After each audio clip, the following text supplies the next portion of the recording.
Nupur Sharma case में Qatar के बाद ईरान ने भारतीय राजदूत को किया तलब। भारतीय राजदूत धामू गद्दाम ने ईरान से कहा कि पैगंबर के खिलाफ किसी भी बयान का भारत सरकार समर्थन नहीं करती है। पैगंबर मोहम्मद पर नुपुर शर्मा और नवीन जिंदल की टिप्पणी के बाद मुस्लिम बहुल देशों की तरफ से निंदा जारी है। कतर के बाद ईरान ने बीजेपी नेताओं के बयान की आलोचना की है। ईरान के विदेश मंत्रालय ने तेहरान में भारतीय राजदूत को समन किया है और विरोध जताया है। ईरान की स्थानीय मीडिया की रिपोर्ट्स के मुताबिक भारतीय राजदूत धामू गद्दाम ने मीटिंग के दौरान भारत की तरफ से माफी मांगी और कहा कि पैगंबर के खिलाफ कोई भी अपमान अस्वीकार है।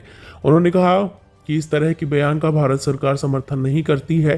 समन किए जाने के बाद भारतीय राजदूत ने रविवार 5 जून को ईरान के विदेश मंत्रालय के दक्षिण एशिया डायरेक्टर जनरल से मुलाकात की।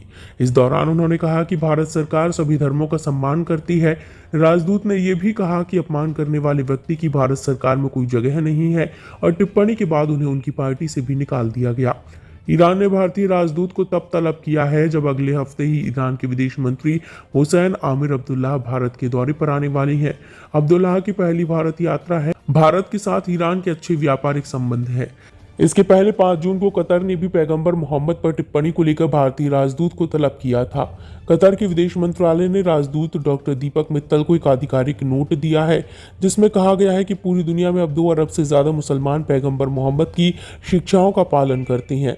इसमें कहा गया है कि पूरी दुनिया में अब 2 अरब से ज़्यादा मुसलमान पैगंबर मोहम्मद की शिक्षाओं का पालन करते हैं और इस तरह के अपमानजनक बयानों से धार्मिक घृणा को बढ़ावा मिलेगा।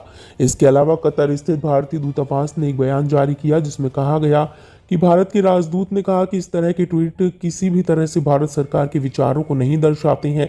यह अराजक तत्वों के ट्वीट हैं। भारत सरकार सभी धर्मों का सम्मान करती है जो हमारी सभ्यतागत विरासत और विविधता में एकता की मजबूत सांस्कृतिक परंपराओं के अनुरूप है। इस तरह के अपमानजनक बयान देने वालों के खिलाफ पहले ही कार्रवाई की जा चुकी है। विवाद बढ़ने के बाद बीजेपी ने पार्टी प्रवक्ता नुपुर शर्मा को सस्पेंड कर दिया। साथ ही दिल्ली मीडिया हेड नवीन कुमार जिंदल को भी पार्टी से निष्कासित कर दिया। नुपुर शर्मा पर टीवी डिबेट के दौरान पैगंबर मोहम्मद पर अपमानजनक टिप्पणी करने का आरोप है। ज्ञानवापी मस्जिद पर डिबेट के दौरान उन्होंने ये टिप्पणी की थी।